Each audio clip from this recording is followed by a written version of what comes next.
With mortgage rates still in the mid-5s for the 30-year fixed, buyer demand finally kicked in for Portland Metro real estate. Let's take a look at the very latest stats and trends.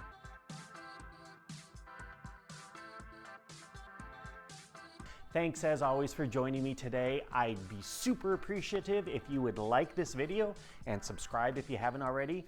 This will make sure that you see more reports like this one in your feed to keep you well informed and ahead of the curve when it comes to all things Portland Metro real estate. Now on with the show.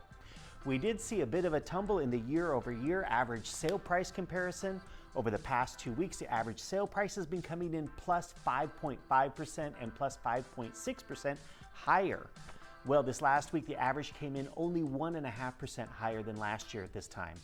That brought our larger survey of sales so far for this month down to 4% up, so plus 4% versus last year. Based on the more aggressive buyer activity we've been seeing over the last 2 to 3 weeks, I suspect that this low number that we saw this past week won't last very long. That, of course, would be good for homeowner equity, but not so great for buyer affordability. We'll just have to wait and see what the next couple of weeks bring us.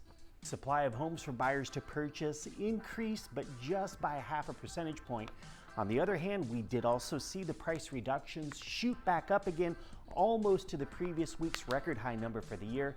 That definitely caught my attention, and I'll be really curious to see if this higher number of price reductions persists, especially if that increased buyer demand we saw this last week carries forward. If you've been following these videos, you know that I've been a little bit surprised by the lag in buyer demand ever since mortgage rates dropped below that 6% mark for the 30-year fixed. Well, it looks like things might have changed compared to last year at this time when the 30-year fixed was above 7% on average. The number of purchase agreements signed by buyers and sellers shot up by about 30%. That's a big increase.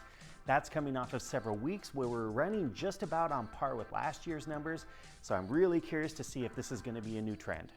The best mortgage rate that I could find advertised on Thursday morning was 5.625%. That's a best case scenario for the 30-year fixed, and that's been pretty consistent pretty much all week long. The yield on the 10-year Treasury is one of our best indicators of where mortgage rates are headed. So far this week, the 10-year has been inching up, which means that mortgage rates will likely follow. As always, I'll post the Friday morning update right over here. Looking forward, I'm still watching to see how the cut in the Federal Reserve's Fed funds rate will play out with mortgage rates.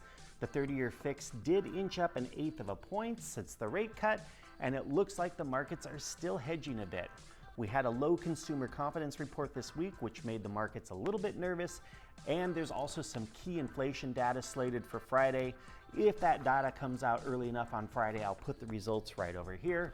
If not, be sure to tune in next week for the latest developments in Portland Metro real estate. I look forward to seeing you then.